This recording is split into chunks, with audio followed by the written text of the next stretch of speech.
What is up, everybody? Welcome back to JMB Unsupervised, guys. This is episode 56. Man, we are rolling in these episodes. We are. Got an action-packed episode for you guys. We were supposed to have a special guest today, Baker, but he was not able to make it. Scheduling issues, so hopefully we'll be able to get him back up on here for you guys. But we're gonna dive right in, and we're gonna start with the NBA because we didn't get to talk about it last week. We're not going to stick too much on this, but I have an idea for the All-Star game that I think might draw some attention. Now, I want to know your opinion. I don't know if you've heard this, but this is my idea. Okay. So, this is the All-Star game fix. We go back to the East versus West, okay? But then we add a world team. So, East, West, and then a world team. And then we do a snub team. So, because every year we talk about the players that were snubbed. It should have been an all-star. If this player would have just said something, that player would have been in. And I think we can make a snub team. So, East-West. And then we have the world team and snub team. It's a similar concept to what we had before, but it's kind of like, because it's kind of a good... So, what do you consider... So, is the world team including NBA players that play, like, in Canada, Germany, and France? Yes. Or players that play in the NBA and will be East and West? No. The world team would be just strictly of international players that are in the NBA. So they would not be on the East or the West so team. So they're just being made up of the quote-unquote snub team. Could be a little bit. The rising... Who would be on the snub team? The rising stars? I mean, it's... Like the rookies. Wait, I'm not saying it's perfect. Well, I'm asking. I'm trying to make you talk about what you think you're trying to do here. So the international team. Yeah, we have the international team. So you have the world team. But obviously they have to be NBA players. But I think we should drop the roster down to, I think they have like 12, 15 players. 15. I think we drop it down to 12. Okay. So we drop it down to 12 so that way we can, obviously, it creates more on the snub team because obviously a lot of international players. And I think all for the international players, it would get more players in the All-Star game, international-wise, because some of those players would not make it to a degree. So, and then you just kind of put them against each other. It'd be kind of the similar format that we had this past All-Star game, where it was the rising stars, and then you had the Chuck team, Shaq team, the OGs, and the so it'd be kind of similar to that. But I think it would add a little bit more emphasis to the All-Star game, a little bit more competition, because nobody really wants to lose to the snub team, but then you really don't want to lose to the international team. You know what I mean? So it's like, gives a little bit more of a boost. I mean, granted, we'd have to tweak it here and there. Really, dive a little bit deeper. I just don't think you'd necessarily have enough. You don't think we'd have enough players? Well, for the East versus West, yes. And obviously, the most of the league nowadays is made up of, I don't want to say foreign players, but like domestic players. It is. I mean, you're not. So you would have a lot of like the big stars in the league nowadays are foreign players, which I don't mind. I like it because it would obviously bring a lot more attention to it. I think you would be better off having like East versus West, and that winner of that matchup play like the world team. Play the world team. Okay, because so you don't even care about the snub team. No, because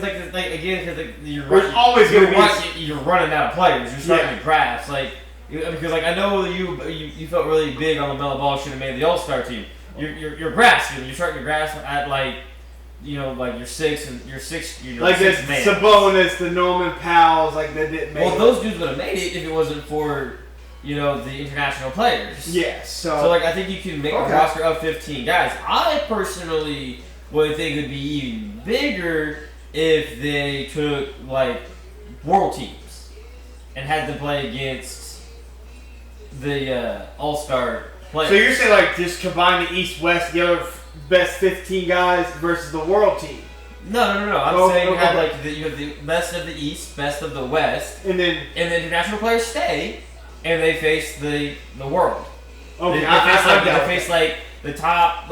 You can make a round robin tournament where top 5 teams in the world.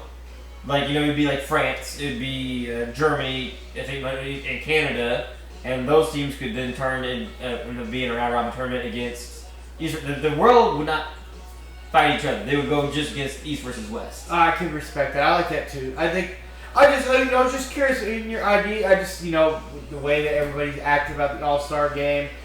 We watched the All-Star game this, NBA season. It was very black still to a degree. I mean, it's definitely a thought. Like, you could even just like, it's the NBA is a national, brand. Like it's the most national sport out there outside of outside of soccer. Soccer is the most nationally played sport. No disagreement. Globally, it's worth billions globally, but like the NBA, if you could incorporate somehow, like the other, international players that aren't in, like, could you just imagine like Dwight Howard playing for like his, the international team that he's on? Yeah. Like, you say like Taiwan or whatever. I mean, that'd be something different for sure. Absolutely. So, sticking on the NBA stuff, I want to get into the MVP race with you real quick. Now, it's between two guys, Nikola Jokic and SGA. So, through 60 games, Nikola Jokic is averaging 29 points, 13 rebounds, and 10 assists. So he's averaging a triple-double at the center position. Joker also put up the first 30-20-20 game in NBA history. He did that like halfway through the third quarter. He had two triple-doubles. He had triple-double in the first half and then another triple-double in the second half. And then you have SGA, who has got his team in the West, number one again, back-to-back season still, averaging 32 points, 5 rebounds, and 6 assists. So, those are the two guys that are in the MVP race. Then you have your, LeBrons, your Tatums, and then, it goes down. But we're keeping it with these two guys because I believe this is where it's going to lie. Yeah. Nikola Jokic won the MVP last year. Now, you were big about he should have three-peated. And I said that I was big on like he can't three-peat because because your precious little LeBron James never got to get the three-peat. So that's why three-peat was Larry. And that's why you thought, and that's why you feel like Joker shouldn't have been able to three-peat. Shaq never Shaq only got one.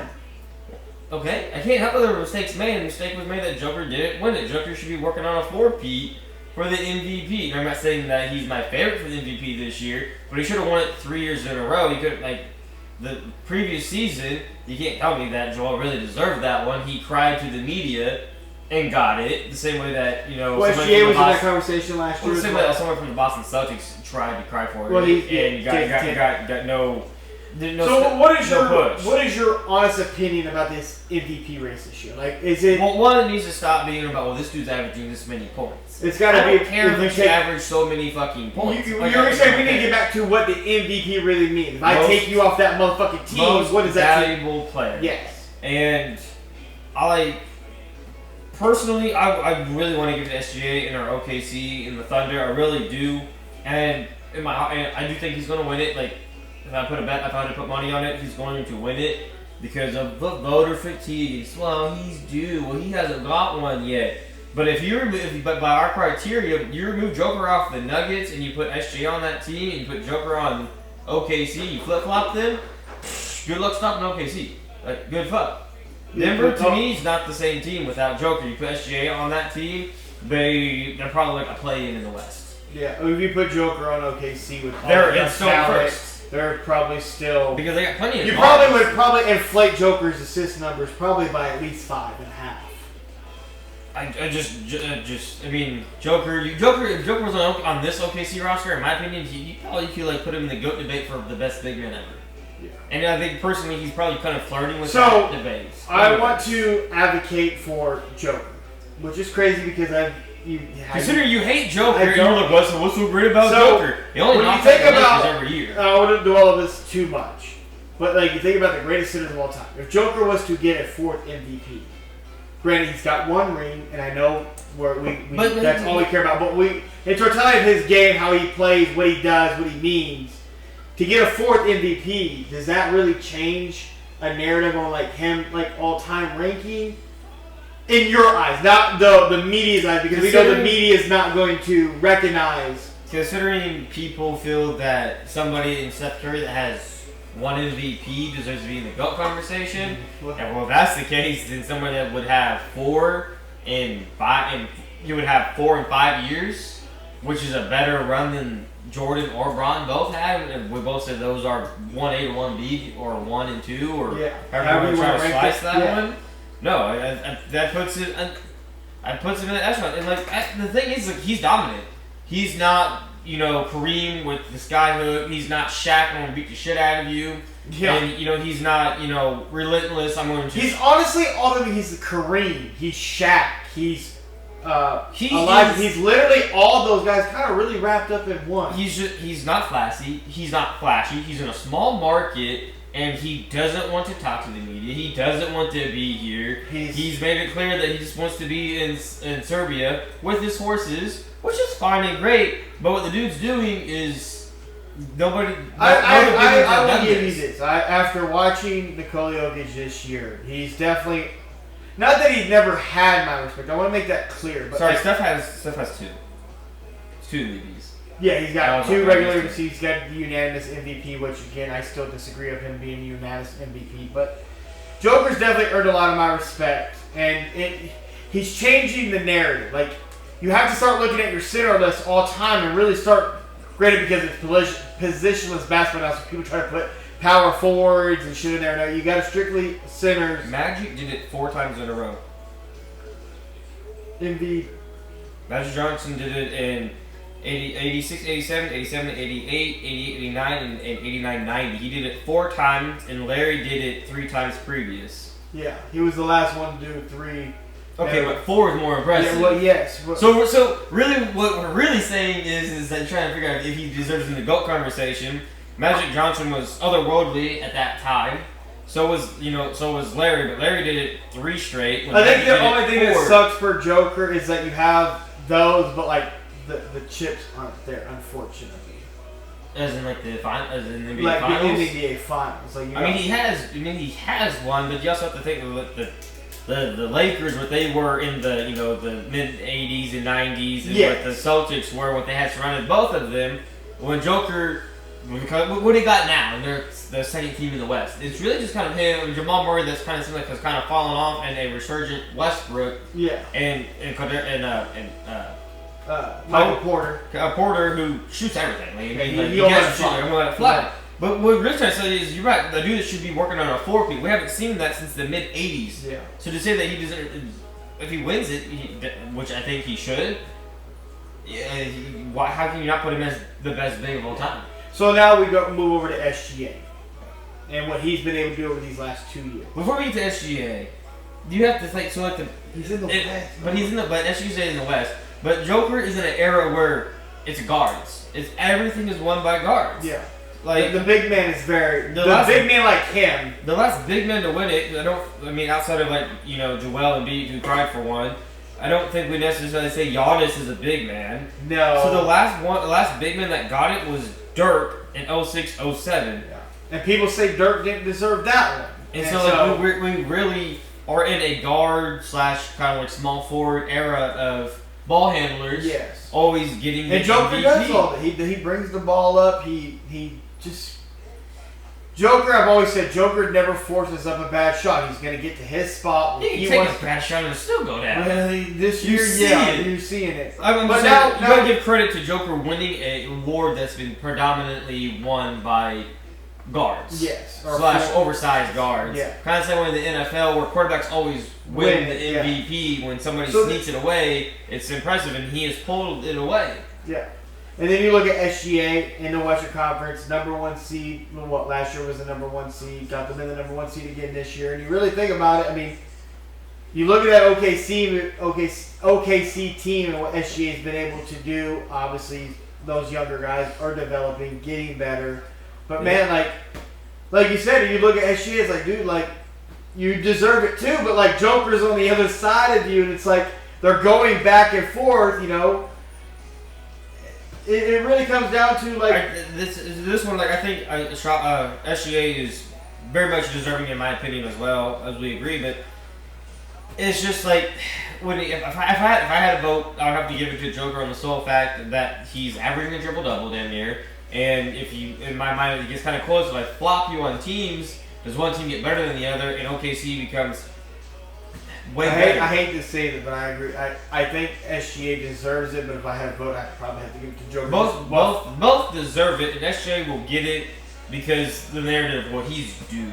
He's due, yeah. The way We want somebody else to win it. We want a guard. Yeah, okay, well, then he's going to get it. The way the media goes. Speaking of the media, which is great for small markets. Denver and OKC, both small markets. So this is great for small markets. It's a big FU to, the Lakers, the Celtics, the Heat, the big the Nets, the Knicks. It's the big middle finger. Like, you guys are big markets, but you don't have the stars of stars. And Giannis is, also in the running for MVP. That's also Milwaukee's a small market. Yep. So we have a lot of stars, MVPs. But think about it. Think small about markets. Speaking of the guys that we're talking about for this MVP award, international players. Like, they are. They're international players, and I think it's not a changing of the guard, but like American-born players, like these guys are coming, like they're here. Well, someone like Luka, since he was like 13, 14 years old, was been playing professional basketball. Yeah. But that's also that's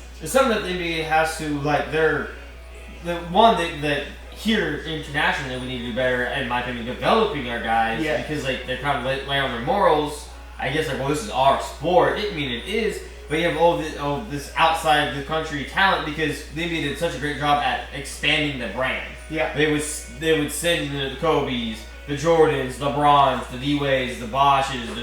Dirk's not Dirk because obviously he's from Germany. But we've had great experience expanding it. The NFL's doing it now too. Yep. And so the NFL needs to model this obviously and. It's great. It's great to see a lot of American citizens flourishing in this sport. Absolutely. Speaking of the media, like staying on the media and how the way the media is perceived in the NBA or in just sports in general. But speaking of the NBA, we had a moment a week ago where LeBron James checked a media guy, Stephen A. Smith, one of the guys that. Talk sports, who has a lot of power, who I think is a little bit overrated in a lot of things.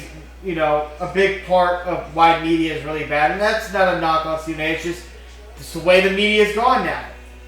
LeBron James did go up to Stephen A. Smith during a timeout during the Lakers-Knicks game a week or so ago.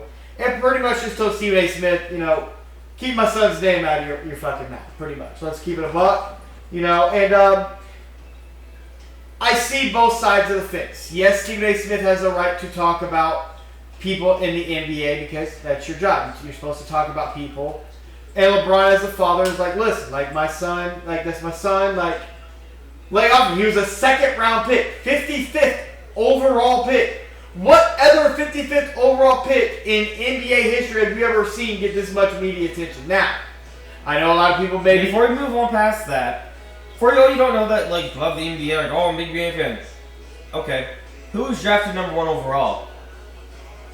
I can't say his name, but yes, he was. It was Zachary something. Number 2 to the Wizards, Alex Sarr. 3 to the Rockets, Reed Shepherd. Yep. Hang on, I got damn. And then number 4 was Stephen Castle, who I can name, who's been having actually a pretty solid for the Spurs. And then Pistons, Ron Holland II. Yep. 6 was I can't say his name. Was his last name is Salone. Yeah. 7 to the Blazers was Donovan.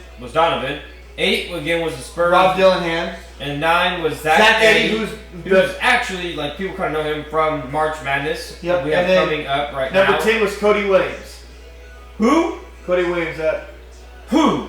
Top 10. Oh, okay, hang on. 11 to the Bulls was Mattis, Buzelis, and Thunder. At 12 was Nikola Tupic. All lottery picks. What the hell have you all done? Where's the coverage on that? People want to bitch about Bronny averaging 1.4 points per game in India. Well, people need to understand this too. Bronny's only played in 18, 19 regular season NBA games. And he's averaging that. Well, let's go here, Brandon. The number 3 overall pick, Reed Shepherd, averages 3.9 points. Does he belong in the league? Why are we talking about that? The 5th overall pick, Ron Holland, he only averages 6. The 6th overall pick, 5. 7th overall pick, 5.8. 8th pick, 5.4. Cody at number 10, 4.5 points. Only 3 players in the top 10 picks, average double digits. Three guys only. And the one that's probably the best of them is Stephanie Castle with the best percentages. Well, Stephanie Castle was averaging 13 points. Yes. He was the 4th pick, and I mean he's shooting. So it's like he's on a hot stretch. Right, he's on a hot stretch right now with the. So I just like we all this media attention on Bronny, who is again tearing it up in the G League, getting better, averaging basically like 22 points per game in the G League. And I know a lot of people might be watching this and seeing this and be like, "Well, it's the G League." Well, it doesn't. People didn't think he was supposed to. He wasn't supposed to do that, Brandon. He wasn't supposed to average it. People felt it was. This man had a cardiac arrest episode in college. Bronny's been very vocal about that. Really set me back mentally, physically. I am trying to get over that hump, get past that, and he is very slowly. So like, I mean, that's what we kind of said. Like we named off a bunch of names. Everyone's like, what? Who? We know Bronny because of his dad, obviously, and there was everything that you said. But back on to LeBron James. Yep. Bronny's obviously his dad. Yep. We went at Stephen A. Which go at the media. These dudes get away with saying so much, and nobody checks these dudes. And I used to be a big fan of Stephen A. Smith, who has now been paid quite handsomely by 5 year, $100 million, getting $20 million a year by ESPN. And honestly, I feel he pulls a race card a lot for himself to try to get his point across. I think when he runs across the other people on TV onto his quote-unquote his first take show. Well, he's also got people kicked off his show. Him off the show when he doesn't like it, when they make him look bad. Especially, I think what really turned you on was when it came out that he actually got Max Kellerman kicked off first take, and that really was very upsetting. He starts to act like people can't have, which you're not wrong, 100%, because he brought stats. He brought facts. If I have facts and I have stats, you can't dispute it because it's not an opinion. It's a fact I'm bringing to you. When he tries, and when he has walked off set, he has banned people from being on his shows. That you're no longer allowed to be on my show. I'm like, damn, wow. So JJ Redick was one of those dudes. You're just afraid to be gone at and be proven wrong because you don't fit a certain narrative. My problem is that then he on ESPN Airways, he was asked what was said, and he was very polite. I mean, as then goes on Gilbert Arenas' podcast. Not as a basketball player, but as a dad, he was like get fucked. Get my goddamn son out your goddamn mouth. Yeah, absolutely. Like, ain't no fucking reason you be talking all this crazy ass fucking shit. I know he's my son, but get fucked. Pretty much what he wanted to say. And then he goes on a podcast and he got this big old puffy chest and he was like, man, that's some weak ass shit. You had full LeBron James in your face. Say what he said. You sat there and you just nodded and took it. And then went on ESPN Airways and then said what you had to say. But now we even on his own podcast, he kept it But now we're kind of around the boys. We're kind of around the ex retired players. Now I'm gonna talk a little bit of shit. Get out of here, dude. Yeah, I didn't like that. And I also hate how you post first takes been the best show. Honestly, it's not. Get Up. Honestly, what draws everybody to the show. Get Up. Because Get Up has their. And I want you guys to understand, we used to love watch First Take, but the whole Max Kellerman thing really threw us off, and it's just like. And every time you just started to notice, like, people stop disappearing, or you comment on the First Take, it's like, come on now. Then you just turn to these other shows, and it gets a lot better. They actually talk sports. They speak the facts. They talk about everybody. Where First Take, it's just about clicks. It's about, it's not even about stuff you want to talk about. My biggest thing is acts like if someone talks about something that he completely disagrees with, well, you can't ever talk about that sport no more. You're going to allow. You said you've never even, I get you're a journalist and you've covered the game, but you've never played the game. You've never been a part of the game. Well, he's also been calling about that too, but we've look. I think it was just some weak ass sauce for him to say what he said and then go on somebody else's podcast and then be like, whoa, that's pretty weak of LeBron to come at me like that. You was right there. You could have told him to get fucked and say what I wanted to say in person to LeBron James, but did you? No, it says you go hide on a podcast on the third time talking about it and then say how you quote unquote really want to feel. Stephen A. Smith, you know what's crazy of his deal that we talked about? They signed with ESPN, the 5-year, $100 million deal. He makes more money per year than D'Angelo Russell, Klay Thompson, Lou Dort, Austin Reeves, Malik Monk, Cody White, and Chris Paul. Those are some notable names in the NBA that he makes more money than. Yeah. And talk sports.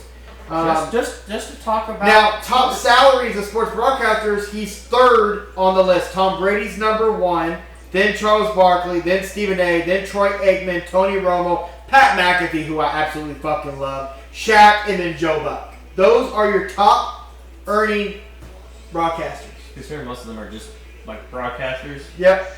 They don't actually have like a show where they actually talk. But the one thing I want to speak about, perks of Stephen A. Smith's contract that I think is interesting. His primary focus, first take in the NBA.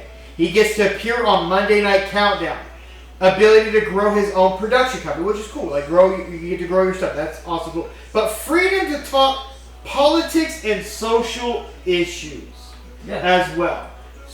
But that is one thing though that like I would have to like give props to him because obviously I mean he wants to broaden his horizon, which is great. He's cool. Yep. But like he's actually been on a lot of I'm gonna call it Democratic airways. On he's gone. He's gone at people. Absolutely. He's gone at them and has disagreed with like the quote unquote black narrative that people like to push on black people, which I think is unfair. If you had looked at the recent pollings in this last presidential election, I would say it's quite unfair that they're uneducated and they're not aware of everything that's going on. So this is going to show where the Democratic is. But I would have to give him props for that he actually doesn't back away on that aspect. But when it comes to his sports, he's being kind of a bit funnier. But I think he kind of wants a Michael Strahan kind of showing where he gets to be on like I think it's like Good Morning America or whatever.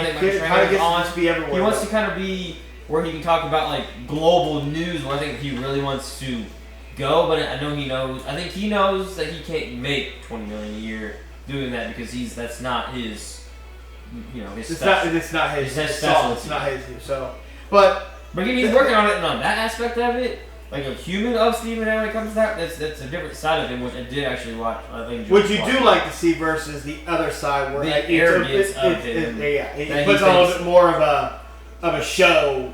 Which I don't want the show. I want to have your actual feelings and just stop spinning stuff. But that's the NBA stuff we're going to cover. There's a lot of NFL stuff that we need to get into. And we're going to start with last week. I have to own up, I made a mistake. So obviously you guys know we started our new segment where we went division by division. We talked about what teams needed to add to be a little bit more successful. And I did skip a team last week, the NFC South. You didn't skip a team. Well, I skipped a division, I should say. So, starting with the NFC South, that was the Atlanta Falcons, Carolina Panthers, the Saints, and the Bucks. Of that division, this past season, the Bucks were the only team to make the playoffs. At 10-7. The Saints were 5-12. The Panthers were 5-12. And the disappointing Atlanta Falcons were 8-9. Before we jump into this division and two more divisions, this is all the free agency moves that have all gone on because which we're gonna get. Everything got finalized as of Thursday as we're recording. Yeah. But this is kind of we're just trying to stay current with them. Yeah. The Buccaneers, who won the division, to me I think they need to probably add some pass rush. Yes, is where I'm with it. I think they need some defense. Pass rush, and I would also say maybe an outside linebacker. Like they need another outside linebacker, a guy that can maybe cover, but also can be a little bit more versatile than what they have. Okay. Yeah. You know what I mean? Like somebody that can So you're correct pressure, but also can drop back in coverage, give them that extra little the weird hybrid. Hybrid, yes. In the league nowadays that can cover the tight ends, but they're fast enough to stick with the slots. But I'm not saying offensively they don't need nothing. I mean, you could always add another weapon. I do think they may need a little bit of an upgrade at tight end. I think if they could get it. But tight end wouldn't be necessarily bad. Yeah. But overall, I think the Bucks are very solid. I mean, and you play in the NFC South. Let's keep it 100 here in the NFC South. So, but not wrong. I mean, the division definitely favors. Now. But that I think that's what I think they need. I think we're in agreement. Moving on to the Falcons, who finished 8-9. They were right there. Oh man! And it came out and reported Kirk Cousins staying. They paid him his $10 million. Kirk Cousins went out so bad. Dog. You know how bad you want out? Like, can you send me to Cleveland? I don't think he wants out. I don't think he wants out. He's getting all that money and to battle for the starting job. Listen, you just never know. Like Michael Penix Jr., who is injury prone, who they give the job over to late in the season, which again we've been on record saying I did not like. You stuck with him that long, might as well finish the fucking ride out. but they didn't finish 8-9 for the Falcons. But also, like, we also What do they need need? to. What do they need?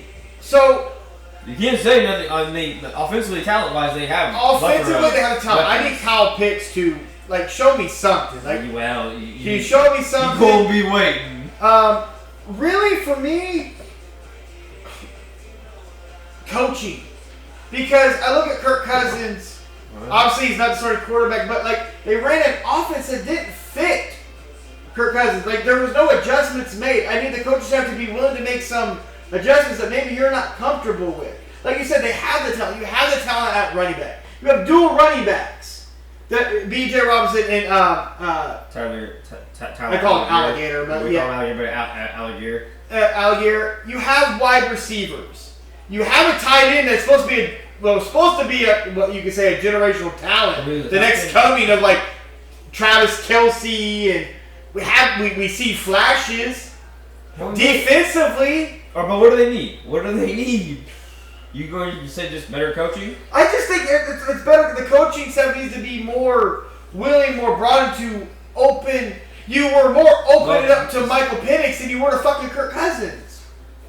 I think you're partially kind of right on the reason why they kind of faltered was I don't think they're utilizing the full talent they have there. No, they're not. And like how they were using Kirk Cousins early on was because he was again recovering from an Achilles tear. And he is an older quarterback, not mobile. Well, he's not mobile, but I feel like a lot of it was supposed to be kind of mobile, but I have a lot of questions on how you weren't able to utilize your full talent from your running back to B.J. Robinson to Pitts to the wide receiver they have. I just say coaching for me personally. The coaching needs to be a little. I think they have the I talent think to they be. need to add some And again, you're in the NFC South. I think they need to add some help on the O-line. O-line, I could rock The with that. O-line- I do think maybe a left guard. They do need a left guard. I think if they add some help on Is it left? I believe it's a left guard or left. Yeah, left guard. I think some interior help would be great for So- them. And who knows? Because like it's not a given that Michael Penix is going to be the starter. Yeah, you never Because it's know. going to be it's going to be a QB battle. I mean, you have to keep it open to a battle. You just can't anoint the rookie when you're paying all this He's money. going into a sophomore year, really, which is going to really be kind of But again, rookie like, year. I honestly give a lot of credit. I give a lot of credit to the Falcons for not just shipping off Kirk Cousins. They paid him a lot of money. He didn't look great, but again, like there's other problems on why he didn't look great. But he also was going off an Achilles, which we on an older age for non-mobile quarterbacks for whatever reason seemed to be an issue. A la Aaron Rodgers, who kind of bounced back not to his standards, but to way better, to a decent year. But I wouldn't be surprised if Kirk Cousins is the starter for the Falcons. But like what, week 6? If something or just I wouldn't be this surprised if he's actually the beginning to end this year. Okay. I personally think that Kirk Cousins will win the job, and as long as they're winning, obviously you're not going to change. But if you're like, when you kind of need a spark, then you go back. Penix in his second year, absolutely, and then going into the third season. The next offseason, then obviously you're going to Kirk Cousins via trade or just cutting. I can respect or what have you. So now we move on to the Panthers. Finished strong, 5-12 for them. I look at the Panthers. To me, the issues were internally, and when I say internally, it's the fucking organization. Well, you can't. Well, okay, look, they've already been sold and bought. You can't just keep changing hands. Bryce Young showed a lot at the end of the year. When they played the Chiefs, all of a sudden he kind of took that step for whatever reason, and they stuck with him, and he's looked like he could be. Honestly, Bryce Young looked better than C.J. Stroud towards the end of the season. In my opinion. He did, absolutely. But the Panthers, what do they need? They need weapons. They need weapons. When I mean weapons, they need weapons. They need to protect Bryce Young, and they need some weapons. To me, they need wide receivers. They need a tight end. They have a running back. They paid Chubb or whatever his name was. They paid him. He's looked great.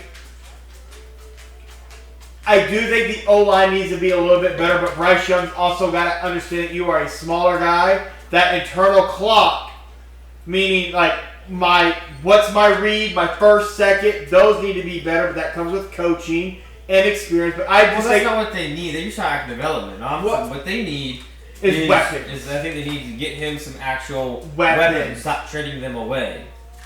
And then we move on to the Saints, who are also 5-12. The Saints, the Saints, like, dude, the Saints don't need nothing but a fucking rebuild. Let's keep this 100. Remember what I said about the Browns? Yeah. They need a nuke. The Saints just need to blow it up. That bank, they need to close. The bank needs to close for the Saints, like, because it is insane. The amount of money that the Saints keep pulling out, they ask, like, dude, where'd you get that money all from? these old guys. They always seem to cut, I mean, kudos to the Saints. I mean, they keep their own talent around, but the Saints gotta stop. Like, you need to go in a different direction.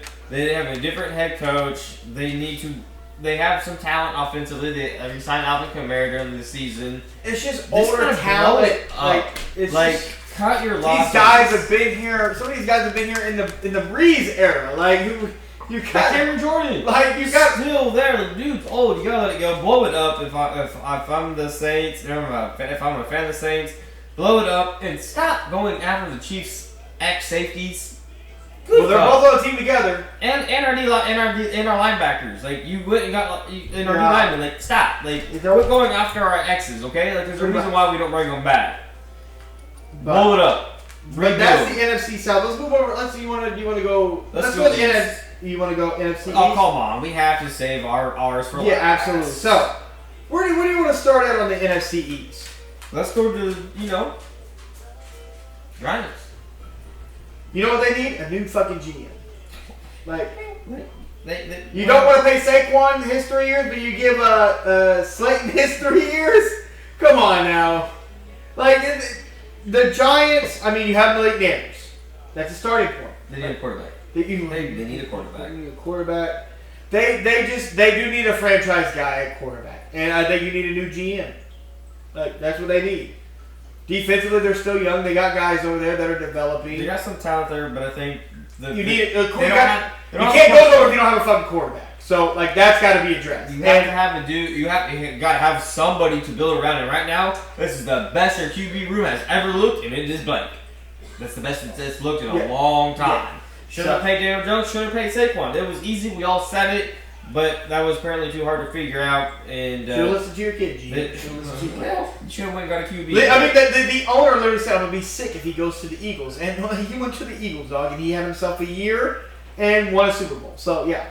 And moving on to the Cowboys. Sorry.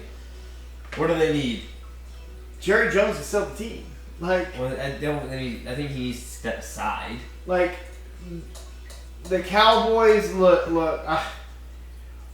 What do they need? What? They don't really need it. They have the guys, but they wait too long to pay. The biggest thing right now, like the Michael Parsons, like, what do they do with him, which we're going to talk about later, but they don't need nothing. They need Jerry Jones to sit aside. Well, I think they need a running back. They don't have one. Well, yeah, okay. They need a running back. They you need a running back. Help offensively. You lost some O-line to retirement. Yeah. So I would say running back, O-line, and I think they need a safety and a free safety. They're back of the defense. They need offensive line help and a running back. Well, I think Jerry Jones is step aside. I think the biggest need is really a running back. I don't really understand the head coaching hire that they did, so I'm curious to see how that really pans out and how that makes their offense any different. But Jerry Jones I think if they can bring in kind of I think it's going to be a rookie running back. I think they're going to go get a running back in the first or second round. I don't. If he goes in the first round, that's a humongous reach. Any running back, honestly, you take in the first round, that doesn't seem otherworld. They can catch and run for 100% sure. Because we don't know if he really can, because he really have to do that in his big breakout year. Yep.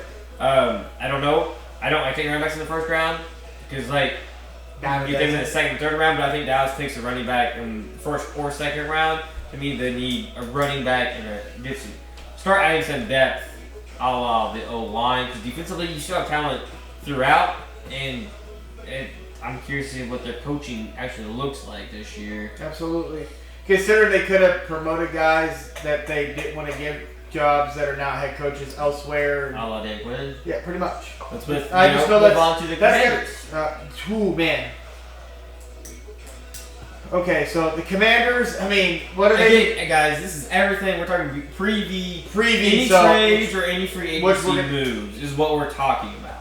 what they needed was another weapon, which again we'll get to later. They needed another offensive weapon, a little bit of an upgrade on the O line, and I do think they need to look at a.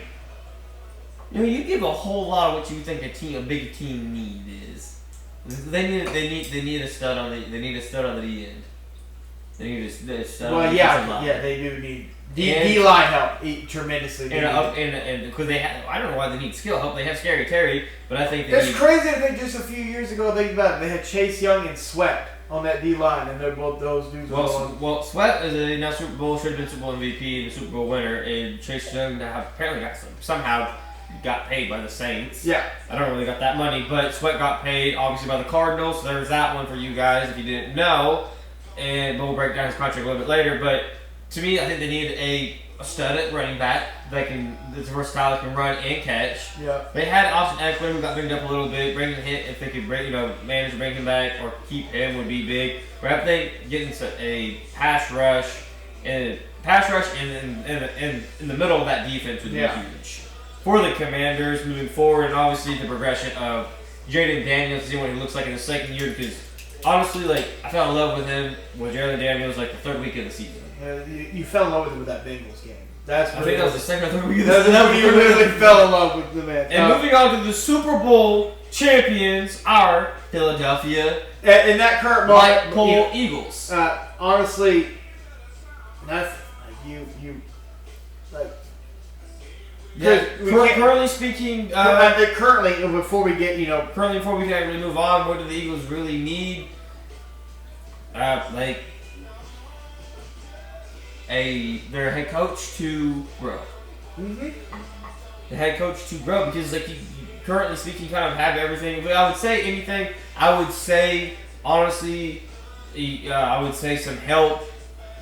Honestly, in the middle of that defense somewhere, whether that be middle linebacker or safety, something in there. Obviously, guys people have left, but where they were sitting, something in the middle of that defense, I felt was gettable. I feel like some help there would be a good way to go. Yeah, that's fair. Moving on to the AFC West. And our favorite division, starting with our Raiders. Las Vegas Toilet Bowl Raiders. Now they went out and they got, Pete Carroll as their head coach. Yeah, they got Brock Bowers at tight end. And then they signed Max Crosby to a huge $35.5 million per year deal. Yep. So they got their cornerstone there. What do they need? Never. Like we said, this was before everything happened. They needed a quarterback, a running back, and I do believe they need a wide receiver as well. All right, so we agree that offensively, defensively, I think the Raiders defensively is always. They need some talent. They need talent. So, but we know you guys. Well, they did. We understand. We'll get there. Moving on, Chargers. The Chargers. They just need some weapons. Weapons, yeah. So they need some weapons because the O-line looking pretty nasty behind. O-line's great.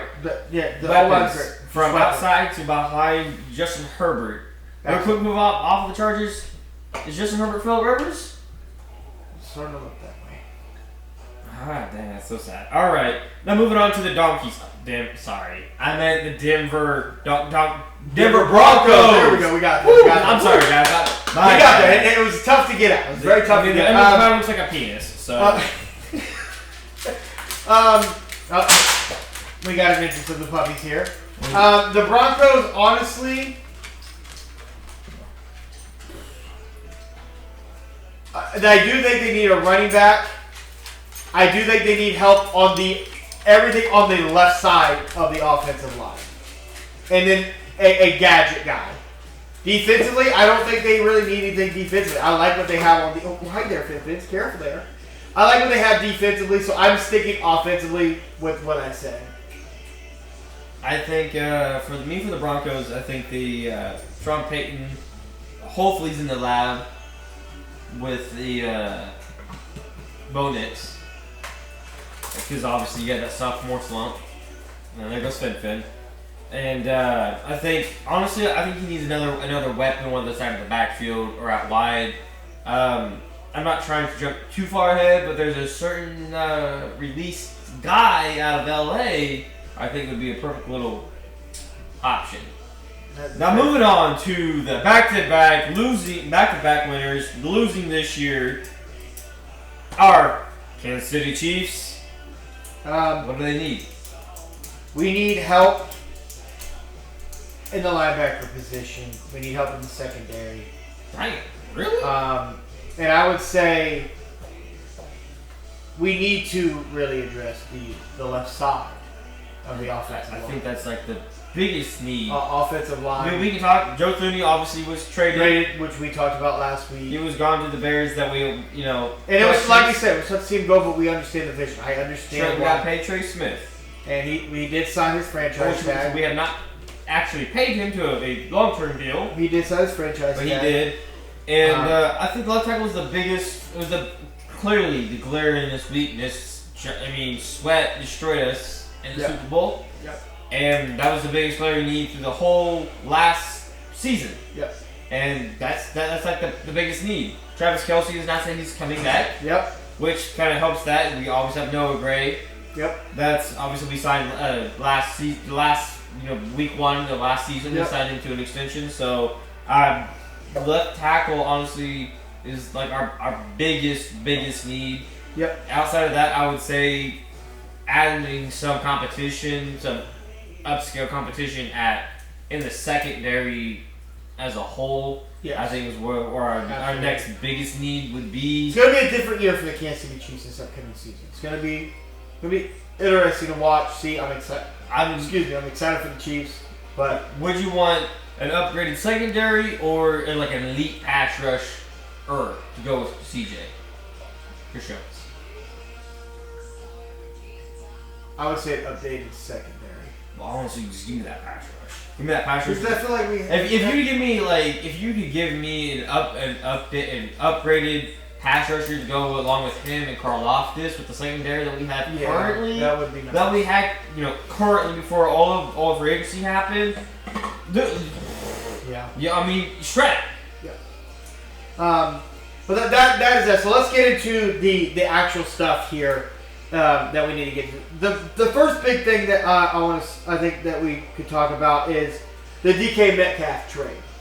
Yeah, DK to the Steelers. For a second-round pick, he signed a nice lucrative deal that pays. He got half of what he wanted.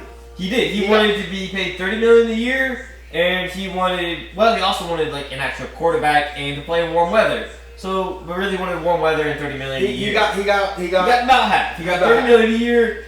And like some warm-ish weather-ish. So right now, when you think about the move for the Steelers, it was great because now you add him with George Pickens, who is talented, but you get him with like a vet. You got him with a dude that is he's a pro on and off the field. At this point in his career, I love it. I thought it was a great move for the Steelers. And then it was like, damn, this is gonna look good. You're like, oh man, that's great. You got George Pickens, you got DK Metcalf, you're gonna have Justin Fields, and then more news, bro. Justin Fields went to the New York Jets. Yep. And I'm like, oh, so the Steelers have no quarterback. Yep. So Justin Fields went to the New York Jets on a 2-year deal for $40 million. Reunites with his college teammate Garrett Wilson. He's got Breece Hall. He's got weapons. Like, offensive line is not overly horrible. I like the move. With a great defense, with the new head coach from the defensive minded. I do believe it was DC from the Lions. Yep. So, I love for Justin Fields, and again, Steeler fans, I know you have to feel some type of way because I'd be sick. Honestly, I'm sick. But from my understanding, that what we understand is that the way that the quarterback situation was handled in Pittsburgh really rubbed Justin Fields and his. It rubbed me the wrong way. He was winning, and just because you promise a guy something don't mean that. If you're winning, stick with it, and they did not. Those were two big moves. Obviously, we talked about Max Crosby got that massive deal, highest paid non-quarterback. We all remember we were talking about the Myles Garrett situation. He wanted out of Cleveland. He was standing on business. I'm gonna sit out games. Hey, here's $40 million, my guy. You know what? I think I can stay in Cleveland. So Myles Garrett is now the highest paid non-quarterback in NFL history. Got an additional 4 years added onto his 2-year deal, some shit like that. Massively. And so what does that make you think of Myles Garrett? Like the dude was standing on business and then they like, here's Cleveland. Like it's yours. Like on a silver platter. It's all yours. He's making quarterback money. 40 million. I mean, he reset the market for all non-QBs, and like people want to try to dog him. Well, he's kind of fake, or he's this, or you want to tell a franchise, you're contributing $40 million. You know what? Not winning and not winning the Super Bowl, and I can set my kids up. Yeah. Okay. Yeah. I can suffer. Yep. Like no, I can suffer. I don't blame him at all for signing him. So, they gave him the house. They gave him the car keys, like they gave him everything. I'm not mad. Like, good. You got your and they also but got a franchise quarterback, maybe Kenny Pickett. They traded for Kenny Pickett, man. They got Kenny Pickett, Super Bowl champion now. Kenny Pickett. Yeah, like no, it's okay. You're making $40 million, being irrelevant with no trade clause. Yeah, pretty much. So I mean, that's news there. Well, so speaking of the division that we talked about in our division, AFC West, we did say the Raiders needed a quarterback. Well, we got one. They traded for Geno Smith. Yeah. Reunited with Pete Carroll down there with the Raiders. So, well, what is your thoughts on that whole situation? Because obviously, it's not the fix. It's For who? For the Raiders, like getting Geno. Well, that's a fix. They have their guy for the next couple years. You have a guy that can. Do you think they still try to maybe jump up, take a quarterback to develop behind Geno, or you just think this draft? Not this draft? I think Pete Carroll has his guy because he's had Geno in Seattle. Yep. I think that currently how the free agency has fell out, you got Brock Bowers, Geno, and I think you get Geno Smith, a young wide receiver early in the draft. To pair with Brock Bowers, that's looking like a pretty good offense. Absolutely. Just kind of out the gate with them. And then another quarterback that went on the move, that got the bag, in a way, was Sam Darnold went to the Seattle Seahawks. Oh, he had to replace Geno Smith with somebody. Yeah, you had to replace Geno somewhere. For Seattle, you did get a quarterback, and again, I think people forget, Sam Darnold's 27 years old. So it's like, he can still technically be a franchise quarterback. Well, technically he can be. He was he looked like the franchise guy with the Vikings. 3 years, $100.5 million. Yep. And people were like, why would you want to go there? Well, blah, blah, weapons. Tyler Lockett. What was really Tyler Lockett in really the kind of the past 2 years? Kind of a shell of himself. DK, They traded him. They had a great rookie and Smith, their wide receiver. They have a great running back. I think they need to add some and give him another weapon and some O-line help. But what I think they're developing there in Seattle is going to be something from years to come if we can actually replicate what Sam Darnold was with the Vikings. Obviously, nobody there is Jetta. No. But if they can give him another weapon via a rookie. To me, Seattle, I think lies on the defense side, trying to recreate that Legion of Boom 2.0 like they've been trying to do. I think they need to get but they Sam do need Darnold, keep him clean in the pocket, absolutely, and get him another weapon outside of Smith, and I think they'll be fine. Speaking of another guy that re-signed with our Chiefs, Hollywood Brown, we brought him back on a 1-year deal. We kept Hollywood, so we're going to have Hollywood Brown, Rashid Rice, and Xavier Worthy. I like that pairing, bringing Hollywood back on when he missed all we finally got what we thought we were going to get last year with Rashid Rice, Xavier Worthy, and him. What we had was Worthy for the whole year. Now that speaking of Worthy, the amount of I'm sorry that needs to come from the public for me just a little bit. A little? Boy, you were crying. Xavier, dog, I'm sorry, man. I was so pissed. I'm like, God damn it, 2 off seasons in a row. I was like, bro, like, Not me. I'm like, we'll see. He did. He was the guy who goes, he's fine. Don't worry about it. And the world does owe Xavier Worthy a huge apology because the amount of noise that was put out for him when the allegations were put out that were false, they were all wrong. And the apologies have not been loud enough compared to the amount of disrespect and everything that was put out there against him. So if you all don't know, he was engaged. His engaged girlfriend and him, she cheated. He hired somebody to follow her. Then I found out that she was cheating. For 2 weeks, he said, leave my house, leave my house. Wouldn't. She put hands on him. Stuff was broken. Cops were called. He said, no one press charges. She said, well, I do, because whatever. And there's video proof that he never touched her. Yep. None of this ever happened. So it was immediately tossed out within the same day. And everybody that jumped to conclusions. Oh, look at Kansas City, who they were drafting. Oh, look at these players. Look at these black NFL players. Oh, look at this. Y'all look really dumb because we live in the land of the free where you are innocent until proven guilty. Absolutely. And he was 100% innocent. And that's why I said, we'll just see what happens. And you know what? Like, I'm glad. I'm not sorry. I had your back because, again, I was waiting for more information. I'm like everybody else. I was ready to jump on the train and chew it. Staying in the division, the Chargers, they did sign Najee Harris to a 1-year deal. So it gives them Good for saying his name right this time. I did. I got it right. You're welcome, Najee.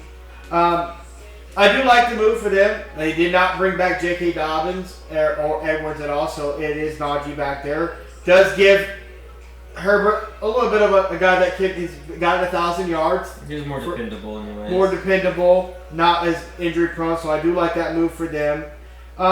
They brought back Mike Williams. They did. Another big move. Yeah, they reunited with Mike Williams.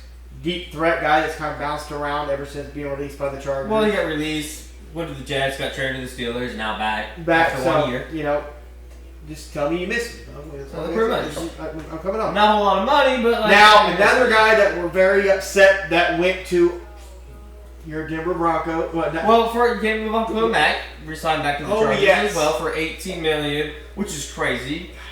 Like, I mean, he had like 4 games run, but like Mac's always good for like 3 games out of the entire 17-game season. He's gonna give you 3 good games. And I mean, he's.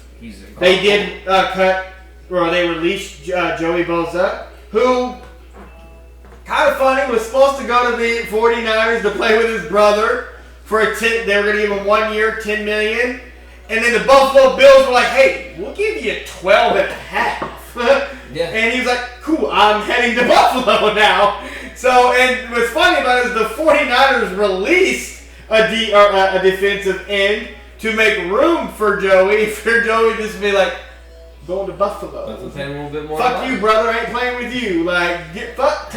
Money speaks. Money speaks, and he did. So he's going to the Buffalo Bills, which again, I like that move for Buffalo. They needed a guy that can create some type of rush. And Joey Bosa is not the man he once was. Or really ever was. What? Well, he had some flashes and blood injuries. But for Buffalo and what move. they need, it was a great addition for Buffalo. So I do like that. Denver, they signed Evan Ingram. They got him. I was really hoping maybe our Chiefs could make a splash at that. Just not our division in general. Yeah. But I think that's a good move for Bo Nix to have another weapon. If Evan Ingram can stay healthy and have that first year he had in Jacksonville, if he can kind of get back to that with him and Bo Nix can be very serious. I'm just saying, fantasy-wise, like in the 4th round, he's still there. He's gonna be on your roster. I just know who I'm taking now, so you can't have him. So there you go. And then when he busts that, when he's a bust, that's great. Well, I mean, we touched on some big quarterbacks. We touched on Sam. We touched on Justin Fields. Rodgers is still out there. Wilson's still out there. Jameis Winston is. Daniel Jones signed with the Colts. 1 year, $14 million. How do you feel?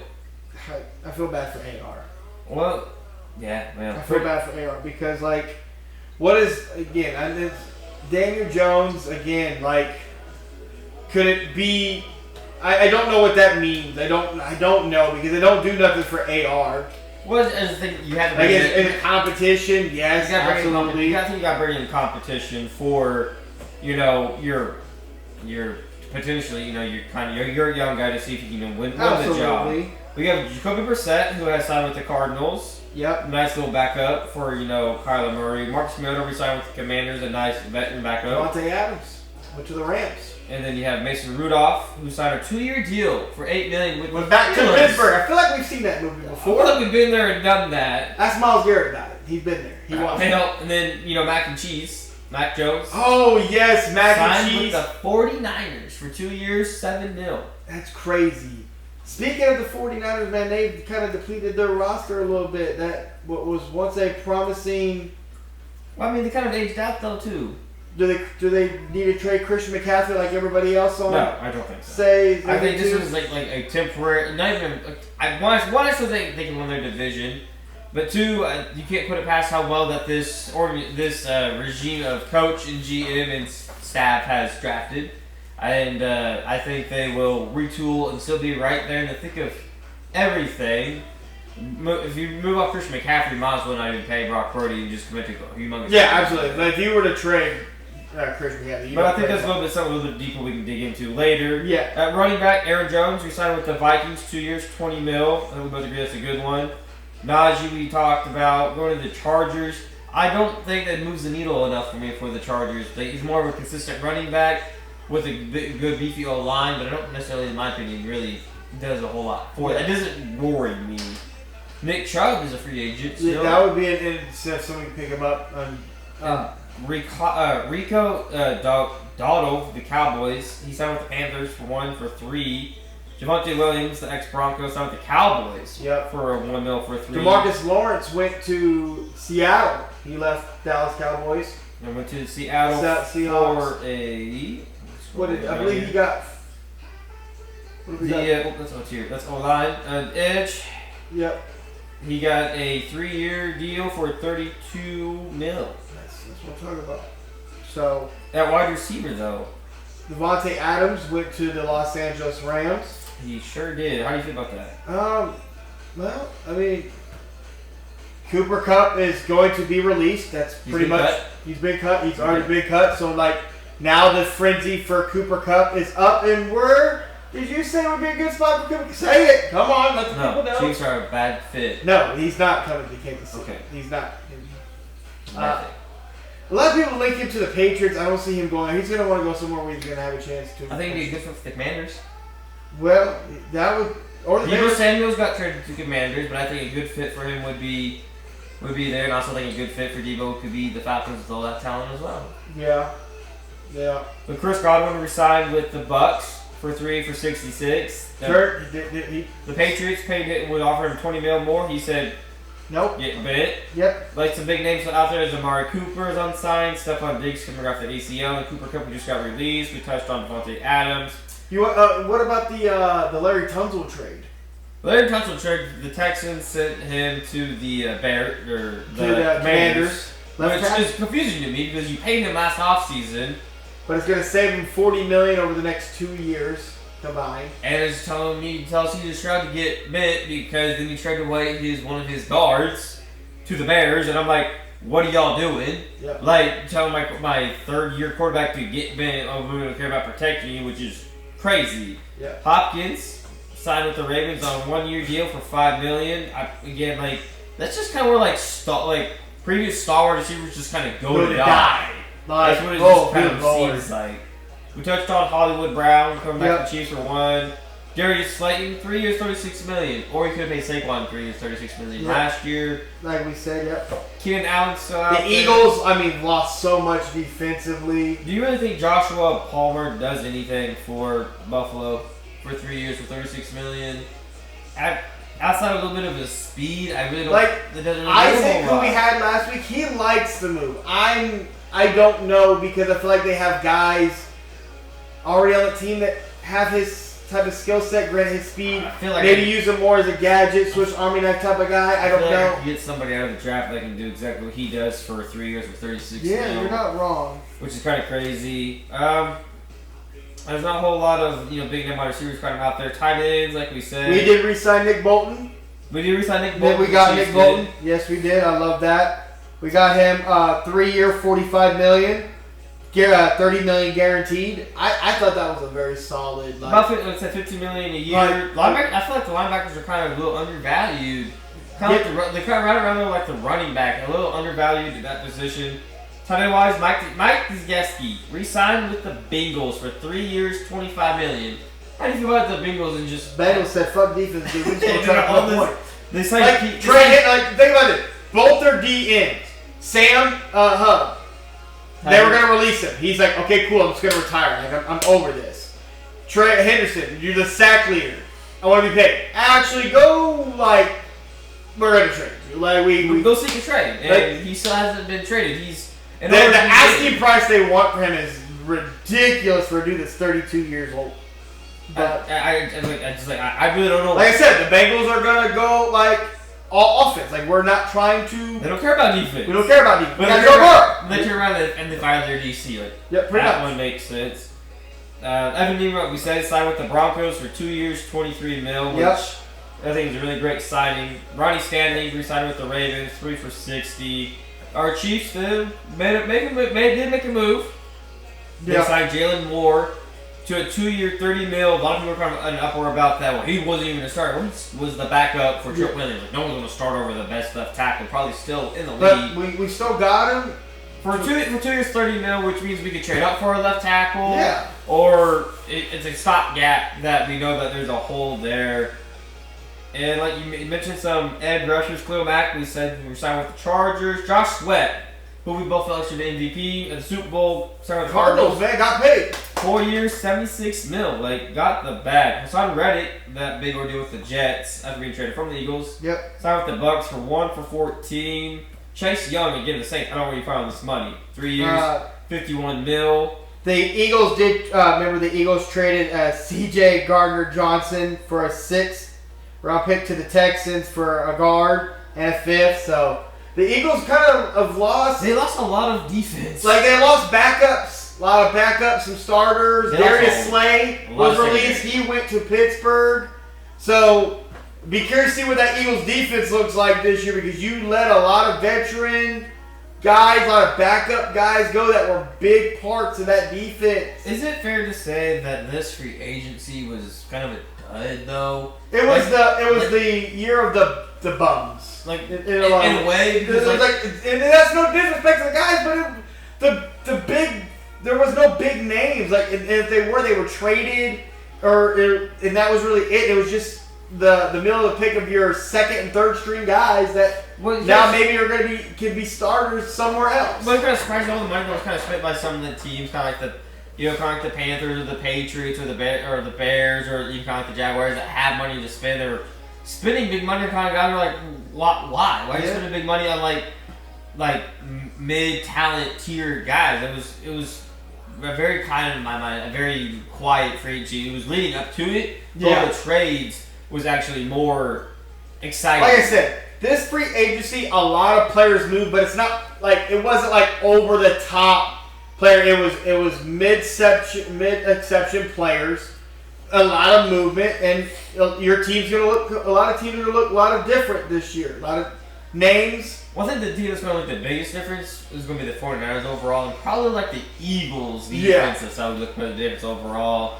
I think the biggest names like Sam Darnold moved, Devontae Adams was on the move, and then now like Cooper Kupp, Josh Sweat. Yeah. There were some decent big names, obviously some impact guys, but overall skill talent-wise. It's just kind of like the year of the free agency of the bums in a lot of ways. That's no disrespect, but just kind of how it was. But free agency, I mean, like I said, like outside of like where Cooper Kupp goes, that's really the next biggest story in the NFL. And they're moving on to the draft. And then the draft, which we are going to do, I believe we're going to do live. We're going to do something. We're going to do live with you guys, with maybe a couple little guests popping in, going over. So definitely stay tuned for that. But yeah, that's really about all we got. The NFL season's pretty much now to an end, and we're on to the NFL draft with some. That's kind of the biggest part we're in left. Yeah, pretty much. So again, we'll see you guys next week. We'll have more stuff for you guys. But hit that subscribe button, guys. See you next week.